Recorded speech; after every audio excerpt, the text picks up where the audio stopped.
While my brother and his wife are away on a trip, I'm taking care of my niece at my brother's house.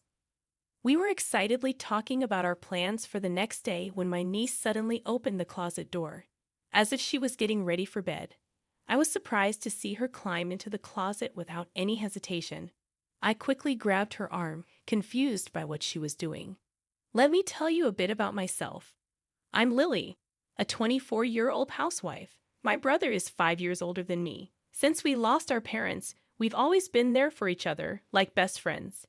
Even after we both got married, we stayed close. My husband's parents are nice, but they live far away, too far for a quick visit, so we rely on each other for support. My brother's wedding happened in a rush, and things have been tense with his wife's family ever since. We don't have any neighbors we can turn to for help, so we lean on each other. Both our families have daughters. My niece, Emily, is a bit older than my daughter, Alice. They're like sisters, growing up together. When Emily was about to turn 10, my brother told me about their upcoming 10th wedding anniversary trip. Could you look after Emily while we're away? It's just for one night, and we'll be nearby. We thought it'd be nice to have some alone time. My brother asked, blushing happily.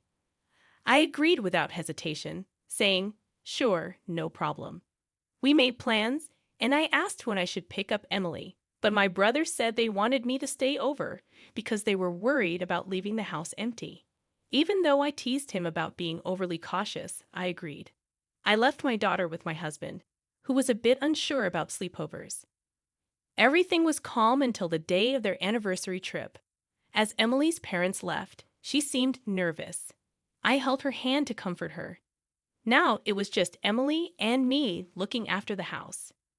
At first, I planned to bring my daughter, Alice, along, but Emily was really insistent that Alice shouldn't come. So I dropped that idea. We'd been to my brother's house before as a family, but Emily must have had a reason for not wanting Alice there that day. It's a shame we can't invite Alice over to play, Emily said, sounding a bit lonely. How about we go to my house after breakfast tomorrow? I suggested, and her face lit up with excitement. I had prepared some fun games and puzzles, even ones that adults would enjoy. As we played games and cooked dinner together, Emily seemed nervous, sticking close to me and looking around the room a lot. At first, I thought she was just missing her parents, but even after a few hours, she still seemed uneasy. Is something bothering you? I asked, but she just kept saying she was fine without explaining what was wrong. Her behavior was like she was worried about something invisible, and I didn't understand until bedtime. As Emily changed into her pajamas, she said, let's go to bed early today and head to Aunt Lily's house in the morning. She opened the closet door, revealing a set of bedding inside. Wait, Emily, you're sleeping in there? I blurted out, surprised. Yes, but it's okay. I'll leave the door slightly open, so if anything happens, I'll wake up, she explained seriously. I suggested we sleep together, but after a few tries, she reluctantly agreed. She asked if it was okay to keep the bedding in the closet as her hiding spot, and even though I was curious, I agreed.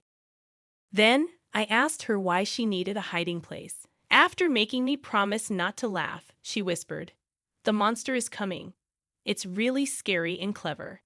That's why it only comes when Daddy isn't here. Mommy says I can't leave the closet until she drives the monster away. She always cries while she's doing it. I tried to help her once. Emily held onto my arm tightly, and I realized her fear was genuine, but when the monster started pounding on the closet door, Emily trembled in fear. Holding her close, I sighed deeply. This monster might actually be real, not just a trick to get a scared kid into bed. I was shocked by my sister-in-law's affair and felt lost. If the monster was her lover, it wouldn't come here when she wasn't around. But Emily still believed it came when her dad wasn't home.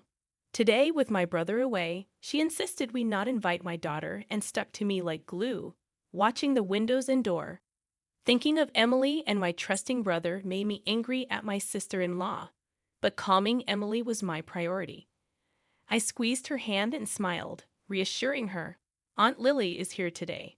Maybe the monster will be scared of a stranger like me. And your mom, who's usually targeted, is with your dad today, so the monster can't get her. Emily still looked anxious, fearing the monster's arrival. I convinced her to talk to me about her fears and suggested we hide in the closet together. Hoping to ease her worries one by one, I stayed with her until she fell asleep. But then Emily told me something else that made me panic. I rushed her back to my house, still in her pajamas, and explained everything to my husband. He and his friends went to my brother's house. Around 10 p.m., my brother called, asking about Emily and reminding me to lock up and rest. After ensuring Emily was asleep with my daughter, I promised to drive the monster away. The next morning, my husband returned after staying overnight at my brother's house. My body shook with fear and anger as he recounted what happened last night. Relieved that my decision to leave had been right, I spent the day at home with Emily and my family, waiting for my brother and his wife to come for her. When my brother saw us, he quickly questioned why Emily and I had left the house during the night. "Why didn't you stay at our house? I told you not to leave," he said sternly. Feeling uneasy, I calmly asked how he knew we weren't home while he was away. He admitted he gave Emily a smartphone with GPS, but his evasive eyes hinted something was off. If that was true, he could have easily checked that we weren't at his house. Suppressing my urge to confront him, I continued quietly, not wanting the kids to hear. Then my brother asked about two unfamiliar men who showed up at our house late at night. He was concerned for our safety, but his gaze seemed cautious as he spoke. I pressed my brother for answers about the suspicious men, but my sister-in-law interrupted, loudly calling Emily over and insisting they leave. Emily timidly emerged from the other room, but her mother forcefully took her hand. Suddenly, my brother's tone changed. "I'm not forgiving you for this, but we're leaving for today," he said, pushing Emily towards the door. They tried to take her, but she resisted, reaching out to me. I pulled Emily behind me, shielding her. My sister-in-law was surprised and let go of Emily's hand, but I kept her close as my brother and his wife approached angrily. My husband and I stood firm, refusing to let them take Emily. We managed to push them out, and police officers waiting outside swiftly apprehended them. They were disoriented, not expecting this. My brother argued with the police, saying if they didn't return Emily, we should be detained. My sister-in-law claimed we had locked Emily up, urging the police to save her. But my daughter pointed out that Emily didn't seem locked up at all. My brother tried to command Emily to come to him, but she was scared and stayed by my side. My sister-in-law stood silently as my brother yelled at the police, restrained in the entrance. My husband then showed him a video he'd had recorded the night before at their house. In the video, two men entered the house with a spare key, greeting each other and mentioning my brother's name, unaware of our presence.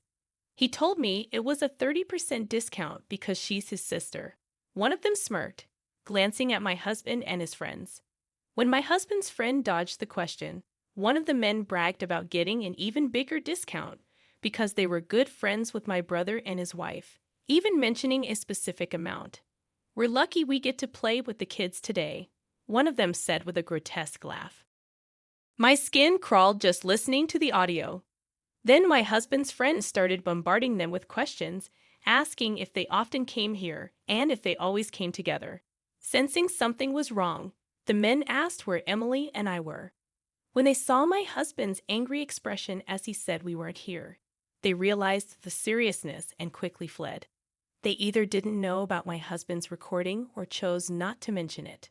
My brother, who was supposed to be close to them, seemed shocked when he saw the video. He insisted, "I didn't know anything. I've been framed." But the evidence in the video showed otherwise. He was taken away by the police, and my sister-in-law pretended she knew nothing. But the police, already aware of Emily's testimony, wanted to ask her more questions. So they both ended up in custody. Later, they confessed everything. It turns out my sister-in-law would lure men into their home on nights my brother worked late shifts and take money from them. Realizing there was a demand for children among certain groups, she exploited it carefully. Emily, who knew nothing and was trying to help her bullied mother, was photographed posing as she was told. These photos seemed innocent, just pictures of a child.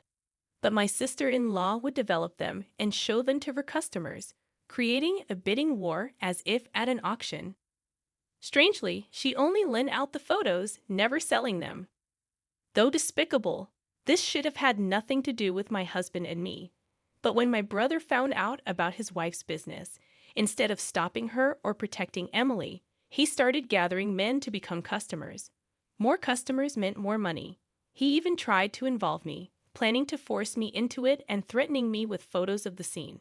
They locked Emily and me in their house on a day when the neighbors wouldn't be around, exchanging the spare key for a large sum of money, then leaving town overnight to prove their innocence. What they didn't expect was Emily, who always obeyed my sister-in-law without question, to regret telling me about the monsters to protect me. She didn't understand much of what was happening, but she knew the monsters were targeting them. By telling me, she brought the situation at my brother's house to light. When I learned about Emily's situation, I asked my husband to capture images of these so-called monsters. They leaked a lot of information, so the police acted promptly when we reported it. We'd also reported it to Child Protective Services, ensuring Emily's protection. When we told the police about my brother and his wife coming to our house, they secured Emily from them. My brother and his wife were arrested on serious charges like violations of child welfare laws and laws against child exploitation. Despite being first-time offenders, they couldn't avoid imprisonment. The photos they had taken over several years were considered highly malicious. Once an image is leaked online, it can never be erased. I was shocked when the police told me this. Fortunately, my sister-in-law had not digitized or sold Emily's photos, securely storing them to prevent any leakage. I can't comprehend how my once kind and reliable brother could become such a terrible person. We had been helping each other out as usual until then, and the fact that I didn't notice this change scares me. Following the arrest of my brother and his wife, the so-called monsters were brought in for questioning by the police. They argued their innocence, claiming their plans hadn't succeeded, so they weren't guilty.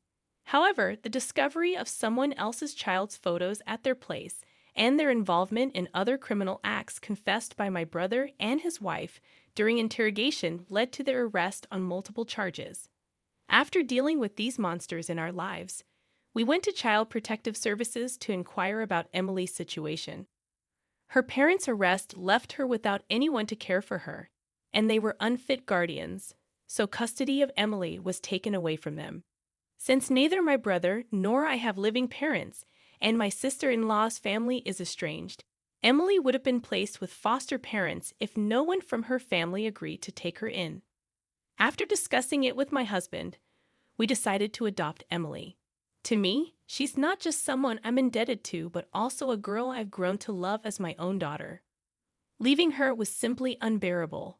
Luckily, my husband agreed, and we saw this as an opportunity to move to my in-laws' town. Our daughter, who loves her grandparents and always wanted an older sister, is overjoyed. She's been eagerly anticipating the weekend when she could see her grandparents more often. And now her wish of having Emily, whom she adores, as her big sister has come true. As for Emily, who finally escaped her abusive parents, she's adapting remarkably well to her new environment as an older sister. It's amazing how resilient kids can be, and she's beginning to lead a happy and peaceful life.